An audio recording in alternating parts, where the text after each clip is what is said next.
All we should expect from a medium of exchange is that it allows those who labor physically and intellectually to exchange their goods and services in the marketplace in a fair and equitable manner that provides for everyone's needs and allows society to turn its attention to humankind's real purpose, which is to understand our role in the universe.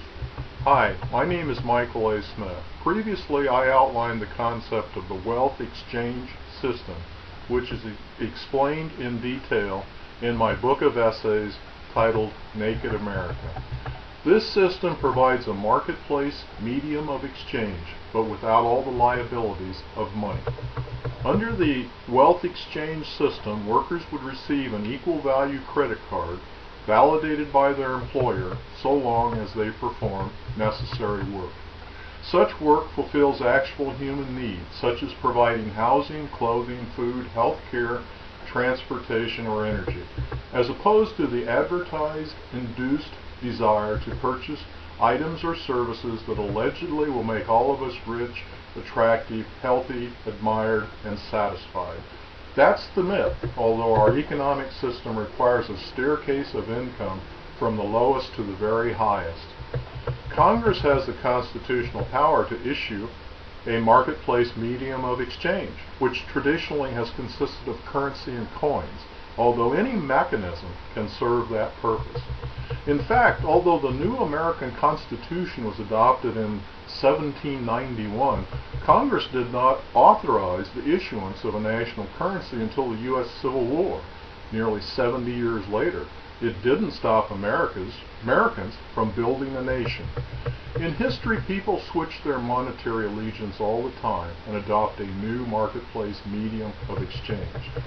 For example, on New Year's Day, 2002, 15 European nations with a combined population equal to that of the U.S. switched their faith from various national currencies to the euro issued by the European Union. The euro now exceeds the value of the dollar. This change did not affect the work people do, or why or how they do it. Similarly, if the wealth exchange system were implemented, all necessary work would continue as usual. The global marketplace would establish the value of the new U.S. medium of exchange vis-a-vis other world currencies. But would our federal government institute real change that we really need, as advocated in Naked America? Of course not, because politicians and those who support them financially are the primary beneficiaries of the current economic class society. We will never have real, fundamental change until we change the political system. Members of Congress now make less than $200,000 a year, and state and local legislators and politicians even less. The president only makes $400,000 a year. Yet, the nonpartisan, nonprofit Campaign Finance Institute estimates that it costs more than $1 million on average to finance a winning campaign for a seat in the U.S. House of Representatives, and over $8 million to win a Senate seat. The 2008 presidential campaign cost at least $2 billion, most of which financed political rhetoric that wasn't the least bit informative to the voters. Where does all this money come from? Who spends this much money to get elected to public office? Answer: those who consider it a good investment. Lobbyists make certain corporate investors receive value for their investment. All politicians leave office rich. In Naked America, I document the fact that our founding fathers loved government. It was the tool by which they would implement the high-flying ideals of the Declaration of Independence and bring to reality the goals of the preamble of the United States Constitution, which states that, quote, "We, the people of the United States, in order to form a more perfect union, establish justice, ensure domestic tranquility, provide for the common defense, promote the general welfare, and secure the blessings of liberty to ourselves and our posterity, do ordain and establish this Constitution for the United States of America." End quote. Wow. Compare that to what government does now in 2009, or what it has neglected to do in recent years, including dealing with the mounting federal and consumer debt, the increasing wage economic disparity in the workforce, universal health care, glaring foreign trade imbalances, global warming, the inadequacies of the nation's education system, inadequate port and border security, the looming crisis facing Social Security and Medicare, the spiraling crime rate, terrorism, African war and genocide, and an incredibly long list of other important issues. In fact, the people have come to despise their government. Naked America presents the results of many recent public opinion polls indicating that 45% of Americans express unfavorable views of Congress and business corporations.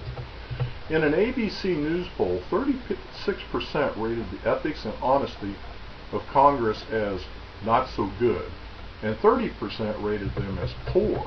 75% of Americans think lobbyists and special interest groups have too much influence in Washington, although 52% believe stricter laws and regulation will not make much difference. A Pew Research Center poll reported 81% of the respondents believed it was common activity for lobbyists to bribe congressional representatives. 73% believe that, quote, today it's really true that the rich just get richer while the poor get poorer, end quote. Barely a third agree with the statement, most elected officials care what people like me think. In October 2006, USA Today Gallup poll found that only 28% were confident their votes would be accurately counted in midterm congressional elections, whereas 47% were somewhat confident, 17% were not too confident, and 8% not at all confident. That's alarming. Although political pundits raved about the big voter turnout for the 2008 presidential election, in fact only 130 million Americans voted, meaning that about 85 million qualified Americans over the age of 18 did not register to vote, could not vote, or did not vote. In many local elections, voter turnout is often only 1/3 of registered voters. Many Americans apparently just don't give a damn. So how would you get the people to change the economic system by implementing the wealth exchange system explained in my book, Naked America? You would first have to change our form of government. How? Revise the Constitution to provide for a direct democracy via the Internet. From their homes, people would vote via computer, telephone, or interactive television to approve all programs and all administrators within an economic system that had eliminated money. Let's have the guts of our revolutionary founders and implement real change that once again makes America a beacon of freedom, equality, justice, and democracy. Next, I'll talk about how the Direct Democracy Initiative would work. Meanwhile, you can read about the details in Naked America. My name is Michael A. Smith. Thanks for listening.